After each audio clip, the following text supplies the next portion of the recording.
Assalamu alaikum wa rahmatullahi wa barakatuh. Today I want to talk a little bit about the Prophet Muhammad sallallahu alaihi wasallam, the Prophet of Islam. And the reason why I want to talk about him just a little bit is to familiarize those people who know of him but don't know enough of him, and those who also are aware of the propaganda out there, against him and Islam, basically, the religion that he brought.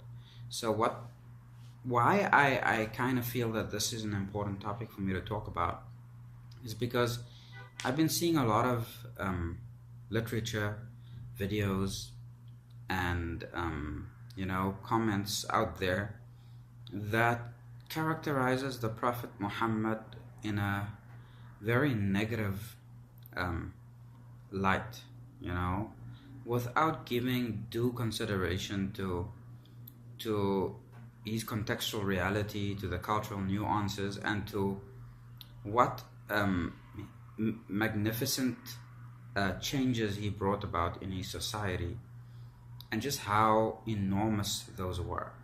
So these are kind of the things that are just grossly overlooked, and it's kind of generally overlooked whenever we look at historical figures that have lived hundreds of years ago. And in this case, we're looking at a figure that has lived over 1,400 years ago. We tend to look at this personality through the lens of the time that we live in and the norms that we hold to be normal. Okay, so this is obviously, if you're an academic and you're doing it, it's obviously academically dishonest. And if you're not an academic and you're doing it, well, then now you know that that's not a correct way of looking at history and anyone in history, because the social norms of today and things we consider normal and relevant to us in our societies are really the conventions of our time, most of which are relatively new to this generation. And so to judge history, through these conventions and not through the conventions that existed within that time and context, is to basically do a great injustice to your understanding of that history or that personality. And so in that sense, the Prophet Muhammad, may God's peace and blessings be on him, sallallahu alaihi wasallam, is no different in the sense that he is a person that existed in a time frame in history. And so this is kind of my approach that I'm going to take in this video. I want to say on the outset that obviously I'm a Muslim, and I believe in the Prophet Muhammad as being the final prophet and messenger of God, who received the Quran as a revelation from God. But fear not, I'm not going to sort of discuss this merely from a faith-based perspective, but I'm gonna look at it in a somewhat of a critical way and try to speak about the Prophet Muhammad sallallahu alaihi wasallam as a man in a place and a time, in a certain place and a certain time, and look at what he brought about in terms of his society, how he changed his society, and how he uplifted and not only his community but set the whole world on a new trajectory that premised our very own existence today, or our own set of norms and our own social realities. And so this is kind of where I'm coming from.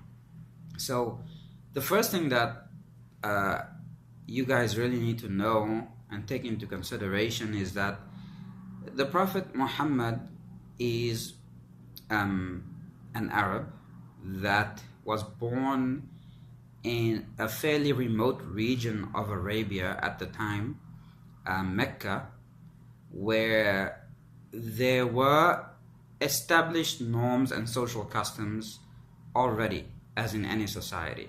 Okay, so as a man, he is very much the product of uh, his environment. So that's the one thing I want you to remember and to keep in mind. And so when we look at this environment, we're looking at a situation of people who are tribalistic. You know, they have tribal cultures where the tribe is more important than any individual. So individualism doesn't rank high. The tribe also forms a sort of insulation from or grants some sort of impunity, or let's use a different word. It's a sort of a barrier or a cushion to facing the full penalty of your actions. So you are not judged by yourself as an individual in that society. You were judged as a member of a tribe, which meant obviously that the larger and more powerful or prominent or noble tribe you came from, the more likely you could get away with stuff. The less likely you would be held accountable, or the harder it would be for people to hold you accountable. Because whenever anyone acted in that society, it was seen as him acting on behalf of or in the name of his tribe.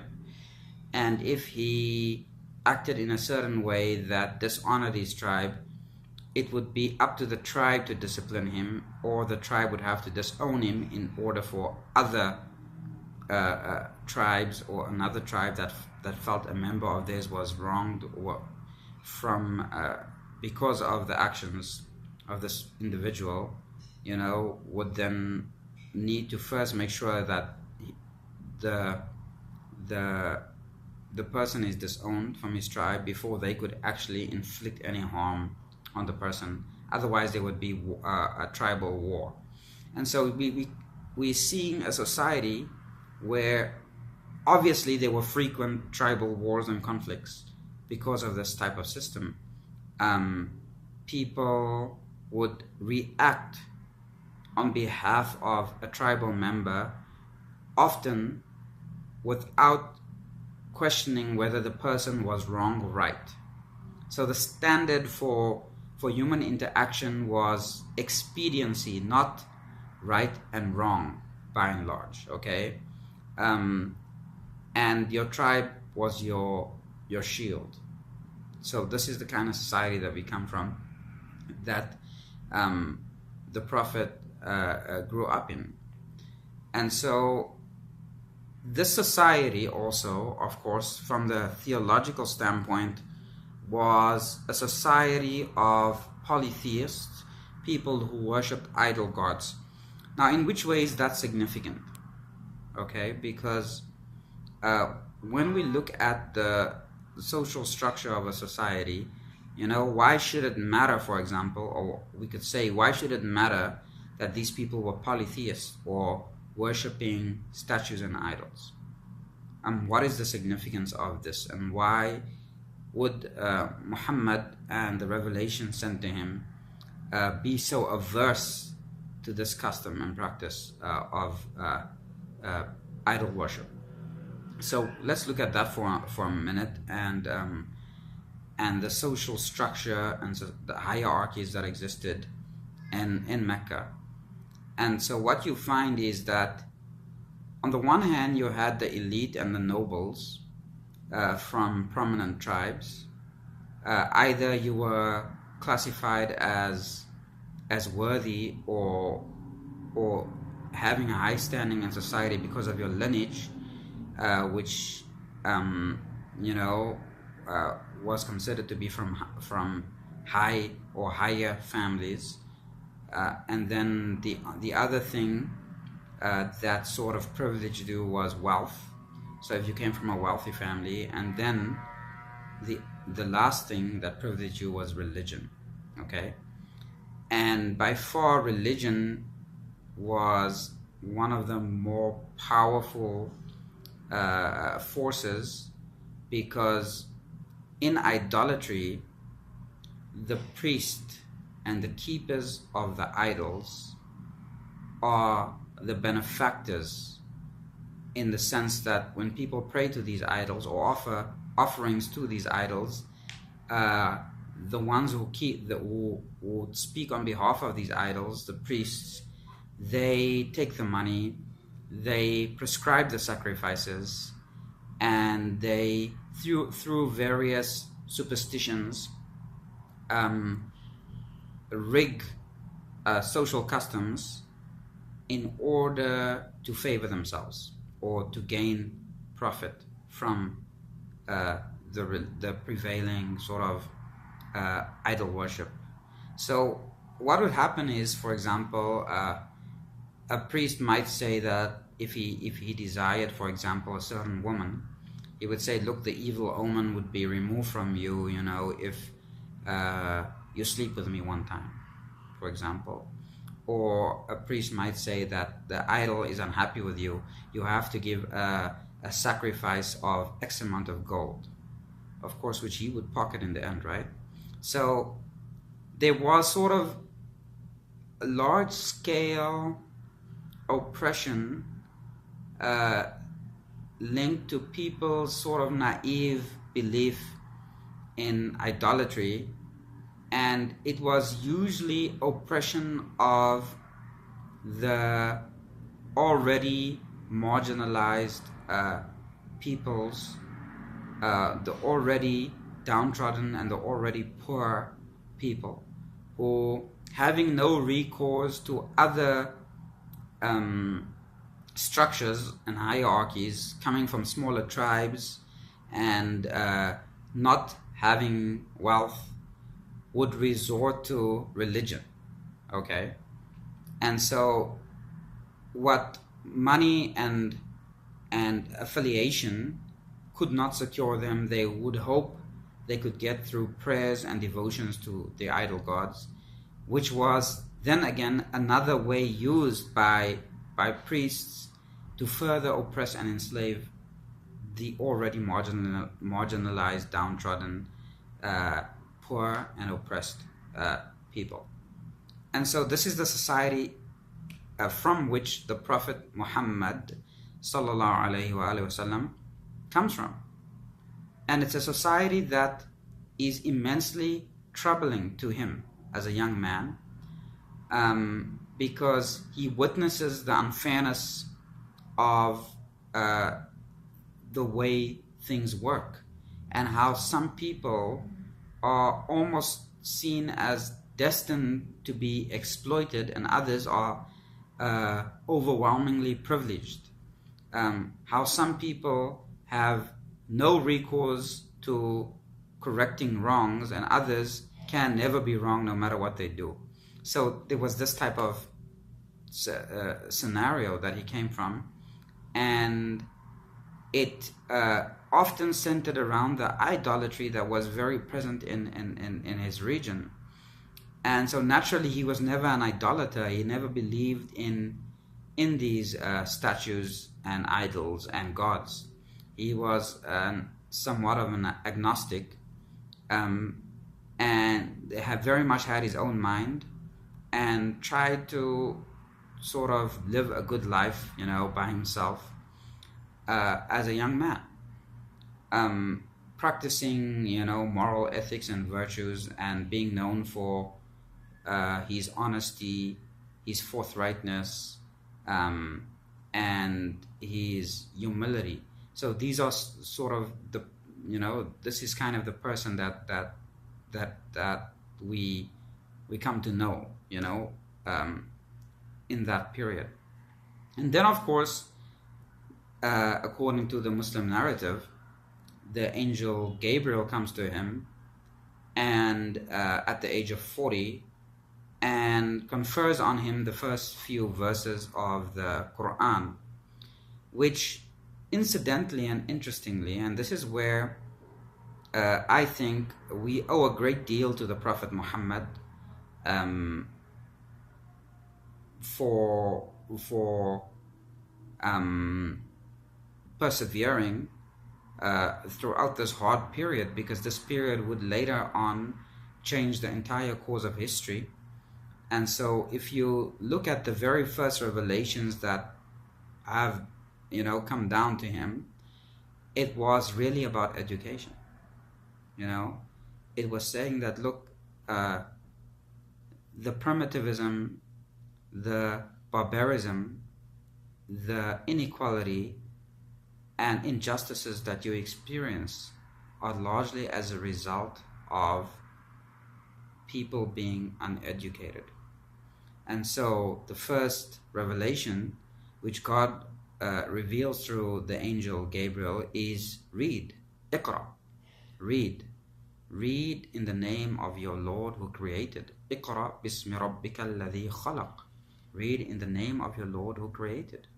And so we get a sense that from the beginning, the Prophet wants to introduce a literary tradition, a tradition that involves reading, involves a book. And that in itself is an enormous milestone in a society that doesn't have books and that does not read. So because it results in and brings about the possibility to have a rule-centered system of living, a codified, book-centered, rule-centered system of living, as opposed to a who's who, tribal, personality-centered system of living. So this is sort of the first impetus, that Islam comes with. Not even any talk about worshipping God alone and abandoning the worship of idol gods. Not even, The first revelation is not even about that, It's about read in the name of your Lord who created man from a clot of blood. اقرأ باسم ربك الذي خلق خلق الإنسان من علق اقرأ وربك الأكرم الذي علم بالقلم. Read, and your Lord is most gracious, who taught man by the pen, taught man that which he did not know. So when we get to this sort of being the first revelation, we see that it's actually a drive towards education. God teaching man by the pen, teaching man that which he did not know. So the very notion of a book and a book-centered, rule-centered people, is right there from the start. And this then becomes a driving force behind his message, to say that there is equality before the law, that God gives people their rights, and their rights are written down, can never be denied, and must always be upheld regardless of who you are. And that is just something that in Arabia at the time, in the 6th century, was unheard of. It was unheard of. It was something that would invariably undermine the entire social structure that the society operated on. It would disrupt the hierarchies at play, and it would basically displace the benefactors of those hierarchies. And that is why Islam from the very beginning gained so much opposition. Um, and you see it even in the words of the opponents of Islam, saying that, look, if Islam was just something that told people to pray and to believe in one God, no one would have a problem with it. Okay? But it is their belief in one God and their praying to one God that would eventually cause the population of Arabs who are being controlled through idolatry to be relinquished from that control, and to be able to start working for themselves and their own benefit, and not for the benefit of the gatekeepers of their idol gods, and not for the benefit of the elite and the hierarchies that existed at the time.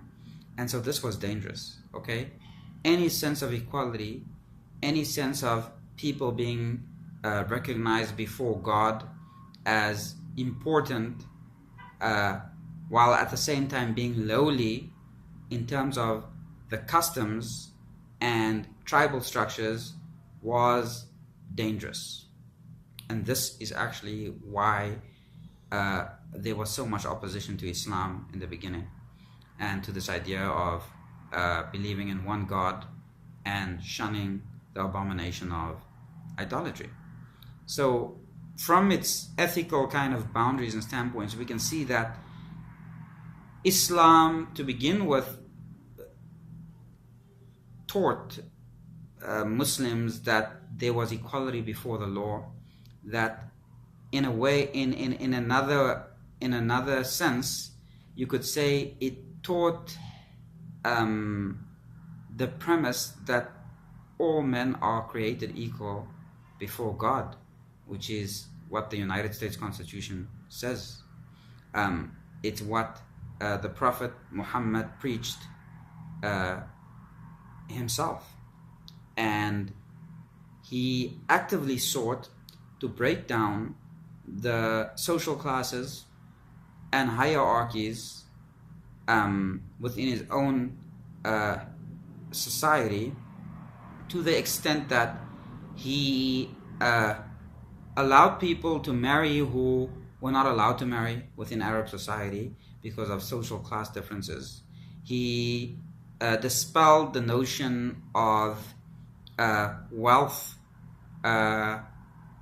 being an indication, or an indication of someone being better. For example, money doesn't make you better. So he kind of dispelled those things.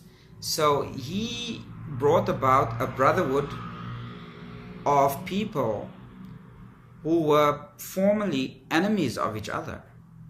He brought about a situation where people who were the lowest in social class became the pioneers and the highest of people, in knowledge of Islam, and therefore assuming greater responsibility and therefore also to some extent greater privileges. He turned the whole society upside down on its head, and it was something that propelled the early Muslims onto basically the world stage, because before that they were just an unknown bunch of Arabs in the middle of nowhere that meant nothing to nobody, but then they sort of became a force to be reckoned with, because the teachings were so dangerous, undermining the social fabric of the classism that helped societies function at the time.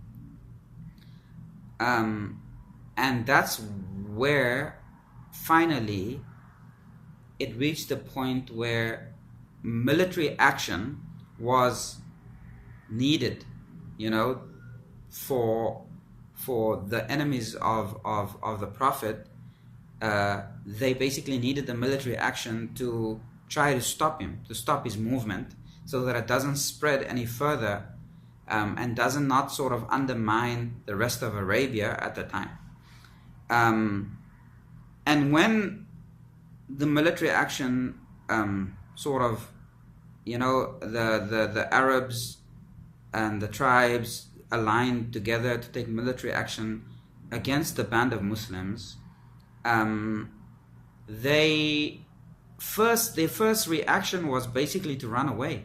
Okay, they left Mecca, they went to Medina, and they went to live in peace, or relative peace, in Medina, as a community, and continue to develop there in Medina as a community. Now, when you have a community of people who need to live together, you do need certain legal structures and governing structures. And so Medina became the first quote-unquote Islamic state. And then I know this word Islamic state kind of leaves a bad taste in everyone's mouth, but it was not the goal of Islam to attain statehood. Rather, it was the ethics and values of Islam that brought people together, and when they lived together in a community that now needed self-governance, okay, they had to come up with some sort of way to govern themselves, and that's how the first Islamic state was established. And yet at the time it was not yet a military force at all. It was more about social conventions and norms that Muslims would uphold and would facilitate their living in peace with everyone in that society, from the various religions that existed, namely the Jews, some Christians, and some polytheists. So that was kind of the idea. But it wasn't long, you know, and we're talking about 12 years after the mission started, when they migrated to Medina. It wasn't long, though, that they were being pursued militarily by the Arabs to try to wipe them out of existence, when they had to take up arms, and where this notion of jihad, the Islamic jihad, the battle, you know, the fight, the military action, and the verses that relate to this military action were revealed, and when Islam became a military force. Okay, so basically, if you look at the trajectory, the first 12 years, Islam was just a moral, ethical force with a lot of opposition. Then the need to organize a community resulted in it becoming a political force, because now they had institutionalized some form of governance. And it wasn't a robust government system, it was just a communal governing system. It was only, you know, maybe a few, 100,000 or so, or not even, okay, people who accepted Islam. And then they became a military force, okay, out of necessity. And had they not become a military force and successfully defended themselves militarily, Islam would have stopped right there. So the whole idea of an Islamic jihad, or fighting in the name of Allah for the religion of Islam, in the very early period, was basically fighting for survival. It was protecting, it was Muslim families defending themselves and their right to be Muslim, because if they did not defend themselves and their right to be Muslim, there would not be Islam today. So defending yourself as Muslim, self-defense in other words, is defending Islam, if indeed as Muslims you are on the path of Islam, if you are following the path of Islam. And so that was kind of the notion. It was not that I must sacrifice myself as a human being for Islam. It was rather that Islam resided in these human beings, and if they were not going to defend themselves, and surely some of them would die defending themselves and their communities, there would be no one to take Islam to the next generation. And so this kind of was the concept of the early wars in Islam under the Prophet Muhammad sallallahu alaihi wasallam. And so also the further thing is, now I want to talk about offensive wars, okay? Did the Prophet Muhammad sallallahu alaihi wasallam and his companions fight offensive wars? The answer is yes, they did, okay? The first few wars and battles were defensive. Later on, towards the end of his mission, he had ordered offensive wars, of offensive battles against the then Byzantine Empire, and very shortly after his death, these expanded.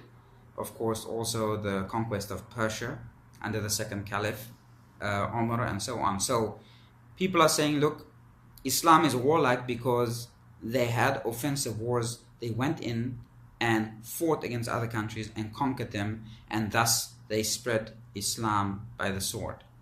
That is basically an oversimplification of war.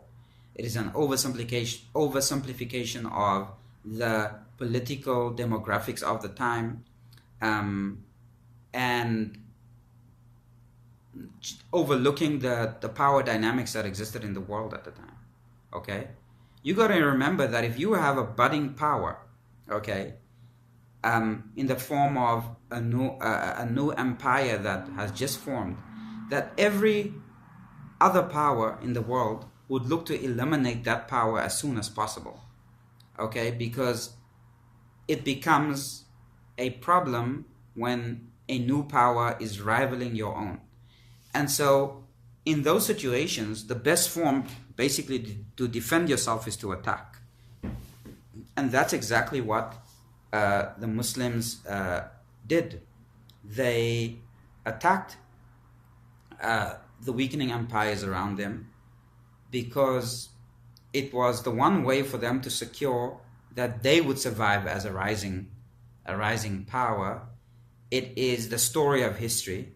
Throughout history, it is the story of history. Does it have to do with Islam's military conquests to spread the religion, or does it have to do with the survival of a nascent an empire of Muslims, of people that happen to be Muslim? I definitely believe it's the latter. It has to do with a nascent empire of people who happen to be Muslim, and not the spread of Islam. And the proof of this is that wherever Muslims went, they did actually, where they went as conquerors, they basically established governance and didn't bother to convert anyone to Islam. That's right, you heard me. There was no Islamic outreach program to convert everyone to Islam and teach people Islam. They just went there, established governance, left some people there who practiced the religion, and gradually the religion spread. But no one was forced to become Muslim under Muslim conquests. And one of the mechanisms by which Islam ensured that was by imposing the tax on non-Muslims, which is called the jizya. And people are very critical about this tax. But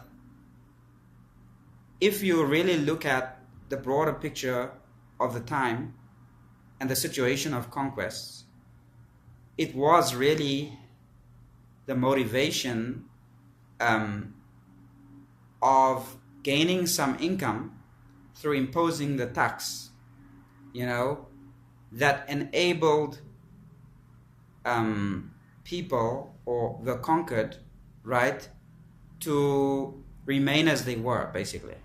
Because you got to remember that the minute the conquered, in terms of this early Islamic dispensation, became Muslim, they were no longer paying tax. They were no longer in need of paying tax because only non-Muslims were taxed.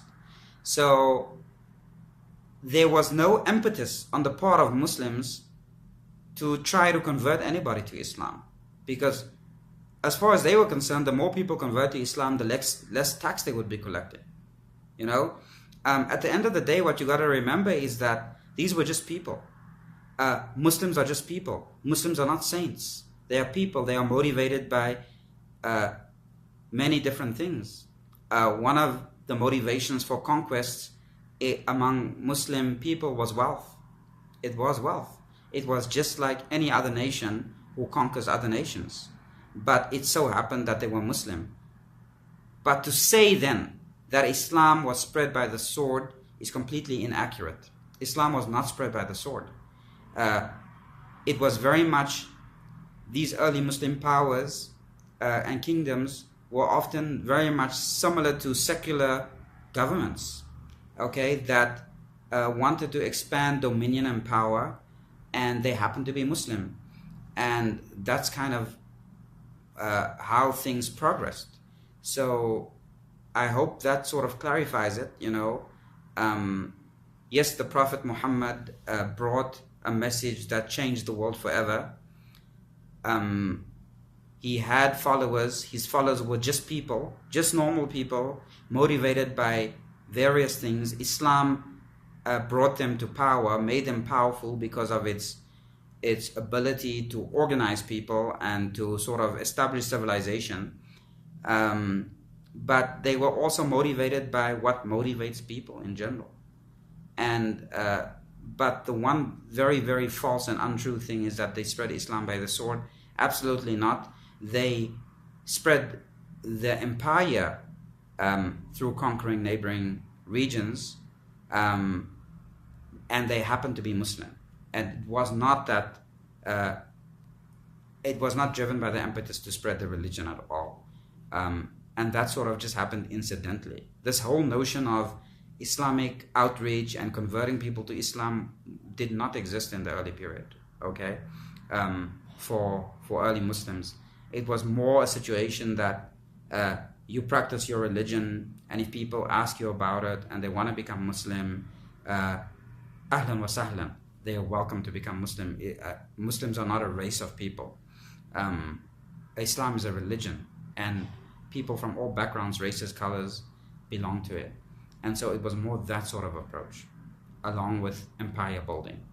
So thank you very much. I hope that helps clarify the situation of the Prophet Muhammad, may God's peace and blessings be on him, and the situation of the early Muslims. Thank you very much.